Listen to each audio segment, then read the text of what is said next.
right now on 5 on Your Side at 10.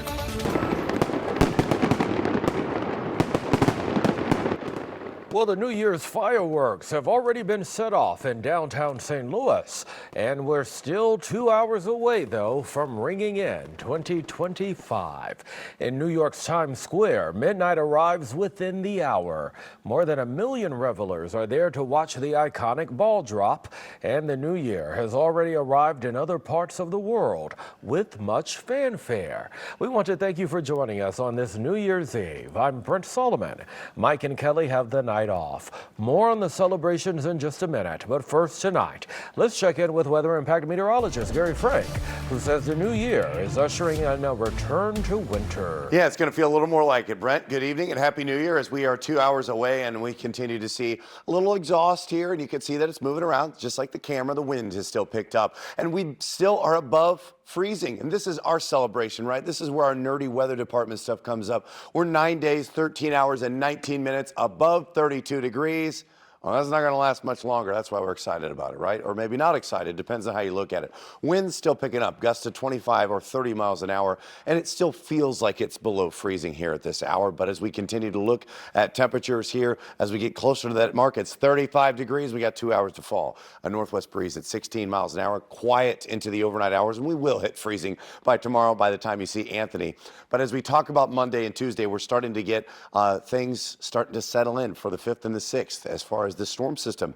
We're still looking at much colder weather, but ice, snow, and sleet are all possible as part of our next 2 weather impact alert days on Sunday and Monday. We're starting to see more data come in. We're going to share it with you and talk about our latest thoughts on the storm system that's going to affect us in the new year. All right, Gary, we'll see you shortly. Tonight, people are ready to party like it's 2025.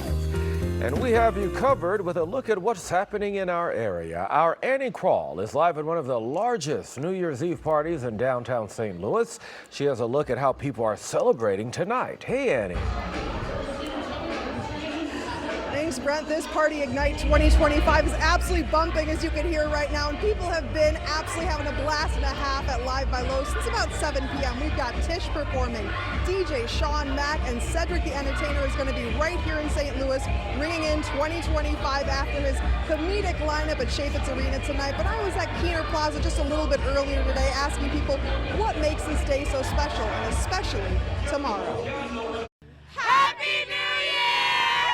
As Keener Plaza was aglow with fireworks, so were the faces of many St. Louisans and visitors on December 31st, 2024. You're from Kansas City. What's it like being in St. Louis for New Year's Eve? I want to see the fireworks at the arch. The last day of Winterfest and a very eventful year, almost like a song of fire and ice on the plaza, reflecting a year of highs and lows.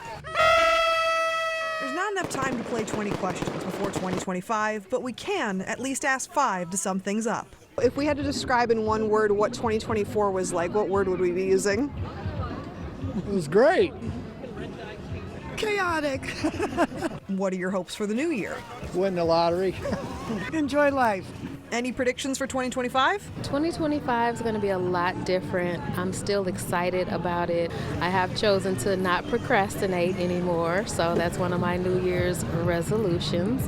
But resolutions aren't for everyone. Chelsea, do you have a New Year's resolution? I don't. I've never had one. Never. I just go with the flow. Whatever happens, happens. I don't like disappointment, so I don't set myself up for I don't have a New Year's resolution because everybody who has a New Year's resolution, they forget about it. And last year, I had one where I was going to draw a lot, then I forgot after a month. More dancing and singing and just being happy, having a good time for all. Yeah, doing as much as we can. Most importantly, though, why'd you want to celebrate together? Because I couldn't think of anybody better to celebrate with. Because I love him. Yeah. So no matter how you're celebrating or what the next year has in store, Happy New Year! Woo, woo, woo, woo. and people are counting down the hours. It won't be much longer now until midnight, but Ignite 2025 will be going until 1 a.m. So if you want to come and join the fun, which I might be doing in just a little bit, you certainly still have time. Don't forget, tomorrow is a new year, and it might mean a new year once you wake up. For now, though, from all of us here at Channel 5, we wish you a happy, a healthy, and most especially a safe 2025. Reporting live in downtown St. Louis, Annie Crawl, 5 on your side. I just wanted to say, go have some fun, Annie. You deserve it. Thank you, Brent. I have to. Happy New Year. Tonight, St. Louis police are out in full force, cracking down on people who celebrate with gunfire. Officials are reminding celebratory gunfire is not only dangerous, it's also illegal. New city and state laws are in place. A first offense is a Class A misdemeanor. A second offense is a felony. If you see someone firing a weapon, police say call 911. Tonight, an 18-year-old man and an 81-year-old woman are in critical condition after a head-on crash in Franklin County. It happened about 4 hours ago on Highway 100 near Cromwell Drive. Police say an 82-year-old man crossed into the wrong lane. His van hit the 18-year-old's car head-on. The 82-year-old was taken to the hospital with moderate injuries. New details tonight on a crash that killed a woman trying to cross Manchester Road. It happened last night near Sappington and the border of Glendale and Warson Woods. Police say the 79-year-old woman was walking from Glendale Lutheran Church at the time. The Missouri State Highway Patrol tells us this is the 224th pedestrian crash in St. Louis County this year. 34 have been deadly. There is a large number of pedestrians that have been hit, and I can't say it's any different than it was last year. There was a large number last year. We noticed there towards the end of the year as well. The driver who hit the woman stayed on scene and is cooperating with police. Tonight, St. Louis homicide detectives are waiting for an autopsy to tell them how a woman in her 70s died in South St. Louis. The unidentified victim was found on Virginia Avenue yesterday morning. Investigators say she was naked and had a cut and bruises on her body. A grand jury indicts a Wentzville man on 3 counts of murder for the deaths of his girlfriend and her unborn twins. 40-year-old Daryl Tyson was originally arrested on domestic violence charges following the October 30th shooting at a home on Katy Lynn Court. 2 children were inside the home at the time. According to court documents, Tyson is accused of shooting the victim 4 times in the back. He told investigators he acted in self-defense. Tonight, he's being held on a $1 million cash-only bond. Just hours ago, a huge crowd packing a North St. Louis church to honor the loved ones they lost to gun violence this year.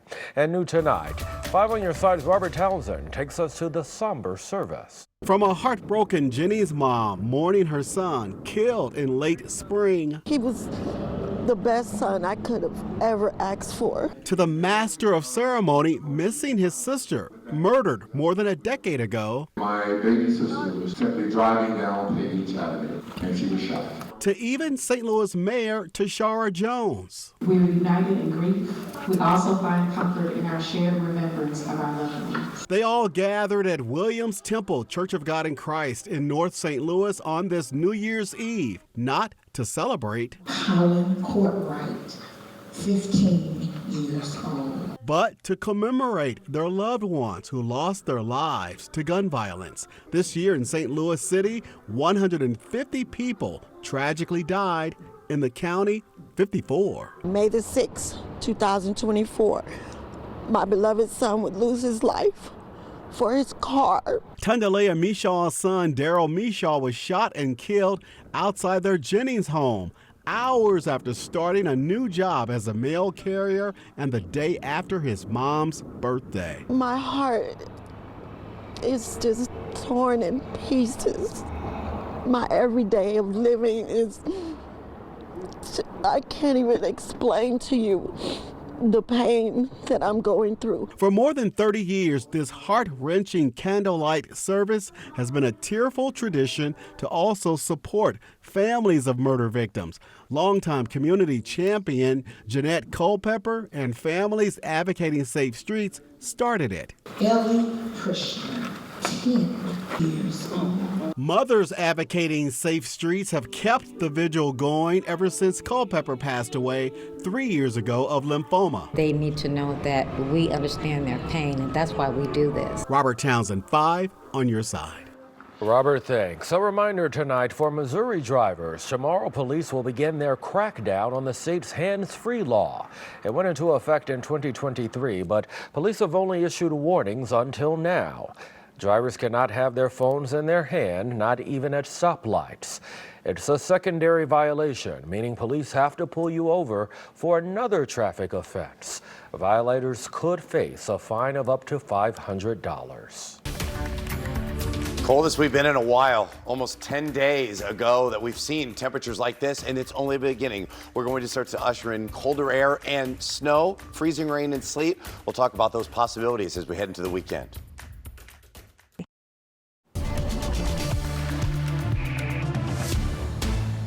Ten, 11-year weather impact forecast as we look at Hidden Valley. It's quiet right now, and they've been making a lot of snow, but maybe not needing to make it, although they're probably still going to make it. But at least the weather's more conducive for that. As this entire system didn't really produce much, we may still see a flurry as we ring in the new year, but temperatures more conducive for the first time in a while. Closer to freezing, you can see those numbers behind it. We'll get to freezing, and that's where we're going to head into the overnight hours. So for tomorrow, I do think it's quiet, and we'll just start that off. Welcome to the new year. Temps in the upper 30s and low 40s. We're going to be in really good shape, I think, overall. But look at this cold air, 15, 25 below. It's pretty cold stuff, but look at that direct pipeline into the United States, and that's what we're going to be dealing with. Over the last couple of days, if you've been following along online or just here, we've been talking about how far away this system is and why it makes it so difficult to pinpoint exactly how it will impact us. Well, here's the first storm, and that's not ours. It's this one behind it. It's still south of the Aleutian Islands. It's going to take some time to get here, but I think we'll start to see it get closer here by Thursday and Friday. And as it does so, it eventually works its way to the United States. Let's show you here by Saturday and Sunday as this dips into the plains. Where this dips and how far south it dips really makes a big difference on what type of precipitation we get. If further north, we're going to get maybe a little bit of a mix of rain, sleet, freezing rain, and snow. And then further south, it's more just snow because we're going to have plenty of cold air. So Sunday and Monday are weather impact alert days. We are going to see wintry mix of substance. It's coming. It's on the way. Totals and type, we're still far out. I think we're going to start to see that maybe tomorrow night and Thursday.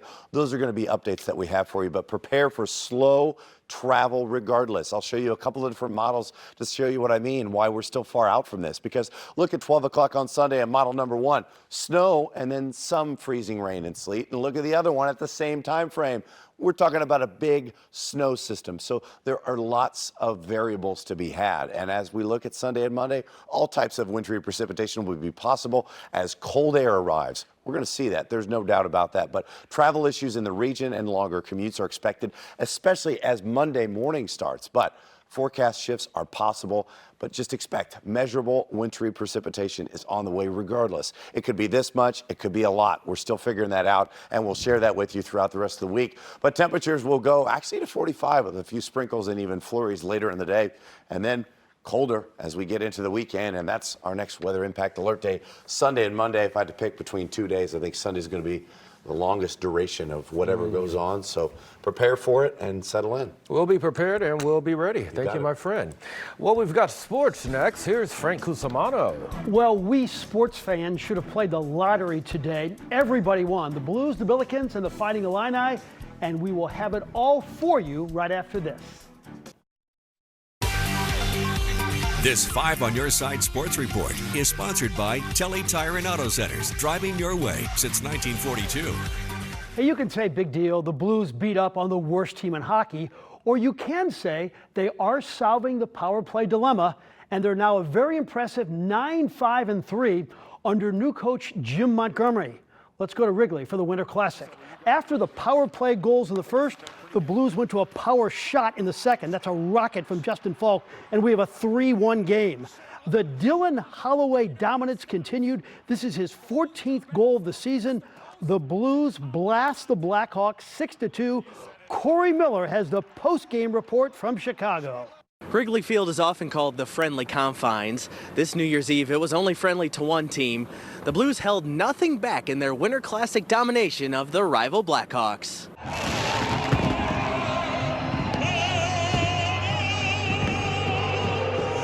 From that very first home of the Blues, St. Louis felt right at home at Wrigley Field in the Winter Classic. Let's go Blues, let's go Hawks back and forth. That was unbelievable. I felt like a little kid just being a part of a special event. 2 quick power play goals set the tone on the ice, and it was all Blues from there on their way to a 6-2 victory. Cam Fowler had a 1,000th game to remember. The brand new Blue had 2 goals, adding to his whirlwind season. It's pretty surreal, obviously. Going through a lot of emotions the last few weeks, getting adjusted to a new team. Could have asked for anything more for this experience, getting to share it with my family. It wasn't just goals, though. There was a signature Bennington save. A bout between the captains. One of those things you look back on your career and you're fighting at Wrigley against a tough customer. Really no rhyme or reason for it. Just kind of asked him, and I'll have that memory forever. He definitely hit me with a few. And most of all, a night for St. Louis to cap 2024 with a special performance in a special place. You know, the towel man doing his thing with the goals and stuff, like that stuff just gives you chills. I remember after the 6-1, it was just a pretty surreal feeling, hearing them chant that in Chicago at Wrigley Field. You know, we were saying how guys were getting emotional. Just you're thinking about everything that's led you to this moment. You have your family with you, and hearing our St. Louis Blues fans at the end of the game and counting the amount of goals we had, and it was a lot of fun. As 2025 dawns, this Blues club enters a new year with momentum and a signature win under their new head coach. I'm glad we're not playing for a couple of days because this is an emotional high. I know it's just 2 points like all the other 2 points, but this is not the same kind of game emotionally. The Blues now run their Winter Classic record to a perfect 3-0, and they've scored 16 goals across those trio of games. Reporting from Wrigley Field, I'm Corey Miller, 5 on Your Side Sports. All right, really good stuff, Corey. You know, I'm often accused of being a SLU homer. It is accurate. Some of my friends call me SLU Samano. I love the Bills, and today they opened up conference play at Fordham. They played their best game of the season and looked like the team we have envisioned. SLU shot a sizzling 60% from the field. Gibson Jimerson was smoking hot, 10-4 SLU. Let's look at the rest of the big three. Robbie Avila, complete game, 19 points, 5 rebounds, 4 assists. Isaiah Swope into the lane, and he hits the turnaround for 2 of his 15. But the story was Gibson Jimerson, a career-high 33, 26 in the first half. SLU drills Fordham 88-63. Talk to us, Gibson. I thought it would actually be really tough for me to get looks off tonight. And but again, I came in with the same aggressiveness, and to my surprise, I was able to score a lot of our first points, and just kind of reading how they were playing me. A wild Citrus Bowl between South Carolina and Illinois. Shane Beamer thought that Brett Bielema was taunting him and wanted to go after him. Brett just kind of smiled. He was really smiling here. Josh McCray with a touchdown in the 4th. That would give the Illini a lead. They would never give up. Illinois wins 21-17. The coaches did shake hands. Illinois with their first 10-win season since 2001. College football quarterfinals, the Fiesta Bowl, Penn State against Boise State. 4th quarter, key moment. Nicholas Singleton sees daylight, runs to it. This is 58 yards, and this is the moment and the reason the Nittany Lions will move to the semifinals. Penn State 31, Boise State 14. That will do to sports. We'll be right back.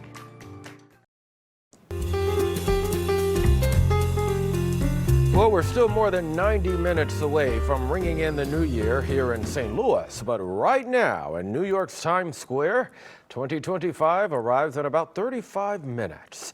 An estimated 1 million revelers there to watch the iconic ball drop.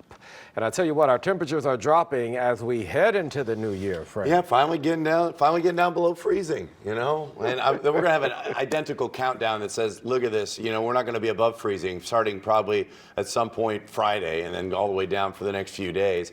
And I got to think Sunday and Monday are going to be the most impactful days where we're going to see all types of wintry precipitation possible here Sunday into Monday. And, a lot of these people, fortunately we just saw Frank, Brent, but there's a lot of people in this station I haven't seen in days. I barely know they work here. Yeah. They took 2-3 weeks off, whatever it was, and Monday morning they're back to reality. Guess what? We got snow. Yeah. So, you know what I mean? And there'll be all hands on deck for that. That's right. So. My friends, that's all of our time for our last newscast of 2024. From all of us here at 5 on Your Side, we want to wish you a very happy new year.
Christmas tree downtown.